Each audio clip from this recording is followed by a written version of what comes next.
listening to Trigger Warnings, Challenging Talk Radio, featuring myself, Chris Smith, and John Ross. John Ross is in the heart of American carnage, and I am back. Yes, I am. Yes, you are. And I'm back in the Green Mountains. John, how are you? I'll say that over our hiatus, much has happened, but I think it is safe to say that the center, if not geographically, the activity center of American carnage is moving east to the ever-muddying swamps of our nation's capital. Wouldn't you say? I think I'm not going to be in the heart of American carnage for very long. Would you agree? You think, what, a tidal wave is going to sweep you towards the swamp? No! What? No, the swamp known as Washington, D.C. is going to become the center of American carnage.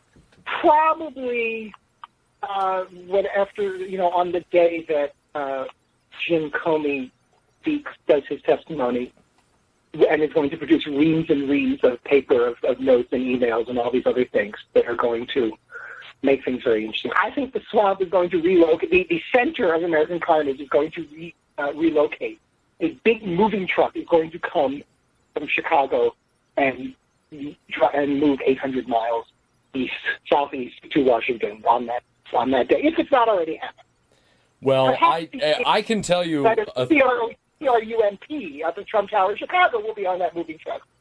Who knows?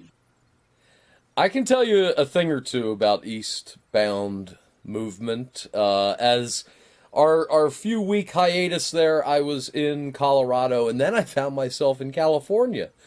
And I said, heck, at these prices, I might as well be in Cape Cod. So I turned around and I headed east. And it took a long time because I stopped for almost a week in one location. John, I closed Radio Shacks in many, many locations. Radio Shack is going down, as you know. Yes, it is. It is. Yes, it is. Do you have any closing Radio Shacks near you? In our mall right near here, closed. A good 2-3 years ago it closed. It was in the first wave. There is more than one company involved in the liquidation of assets of Radio Shack, and I believe that each company, or at least more than one company, has more than one plan on how to liquidate those assets. So you end up, as they said in the film, you get what we had here last week, which is the way they want it, and which is the way they get it. So the Radio Shack of Rutland, Vermont, despite that it's closing in 8 days, just received 2 tractor-trailer loads from the Radio Shack mothership of more product to liquidate. I closed Radio Shacks in Las Vegas, Yuma, and Barry, Vermont, actually, since the top of this calendar year, and others before and certainly since. What a time. Talk about your carnage, man. I believe that Johnny Cash wrote a song about closing a lot of Radio Shacks all over America, because I know Yuma was in one of those songs. Yeah, I've been everywhere, with the big list of place names. I think I should reboot that song in my own way. Well, this is Trigger Warnings, and we're rebooting after a few week hiatus. Yes, we can still stomach the news. And there are many media outlets over the last few weeks that I'm just going to say they haven't found a way to stomach it yet. They're talking about taking like a dump on the desk and stuff. None of that here. Dr. Ross. No, we like the news. We think the news is interesting and fun. And why not make it profitable? And let's be clear, the line of demarcation, we are not the news. We, as in you and I? That's right. The program and its loyal listenership? I just want to say that. I just want to make that very, very clear. That we do not... we don't think we're the news, and we have no aspirations to be the news. And we also don't think that the news, or what we deem to be real news as opposed to fake news is only real news if it's about us. We don't think that. We just go with it. We just go with the flow of news. We are like the reassuring sound of an old-fashioned news ticker, either on the bottom of your screen or if you're a listener of radio news.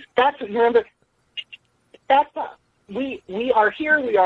We are reliable, and we give you angles and perspectives through our meaty quiz that I think, and certainly that we have been off a few weeks. I have questions that cover things that have happened over the last several weeks, but again, I think there's a healthy balance on my end between the news, which we all know, which involves the relocation of the American carnage to Washington, D.C., as well as other fun things that are going on that really are not getting the attention that they would get under pre-Trumpian circumstances. That's right. I don't know about you, but mind, although my warm-up question and my first question do not fit that bill, however, but, you know. Well, would you like my warm-up question? I would in 1 second. Let me just say that because I am back home here in the Green Mountains, let me tell the audience, too, that we offer voyeuristic competition in that John has prepared 10 questions, I've prepared 10 questions. Each are multiple choice. Sometimes they're funny, and sometimes they're poignant, and sometimes funny is poignant. And the questions are written based on this week's events in a way that, you know, John is trying to trick me and I'm trying to trick John. Not really trick, but you got to keep it, we got to keep it real. So somebody wins and somebody loses, and we keep track of who has scored the number right, and there has to be a definitive right answer to each question. And now that I'm back home in the Green Mountains, John, we will always play for a prize. Oh, good, because we had not determined what the prize was, although we, as you said, there must be a winner and there must be a loser, although in week one, there was not. It was not a zero-sum quiz in week one.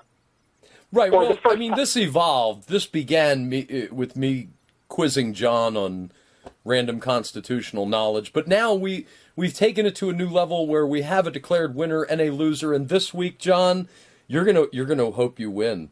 What's my score this week? This fell out of my car as I was unpacking. I'm not sure where I got it. Was it a dead body? No, it is in shrink wrap. It is in its original shrink wrap. It is. Do you have a cassette player? No longer.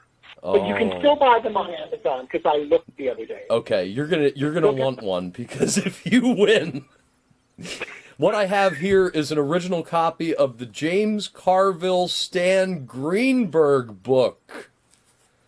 Oh, on audio cassette, read by the authors. Oh my God! So part of it. Well, I was down eating shrimp over here. That's right. And here's your warm-up question: what was the name of the Stan Greenberg, James Carville team-up book? Controversial, outspoken, and shrewd, this book is destined to make waves during the 2012 presidential campaign and will set the agenda for legislative battles and political dust-ups during the next administration. I love that word. What was the... It's one we don't use anymore, really. I love the word dust-up. Do you know the name of this book?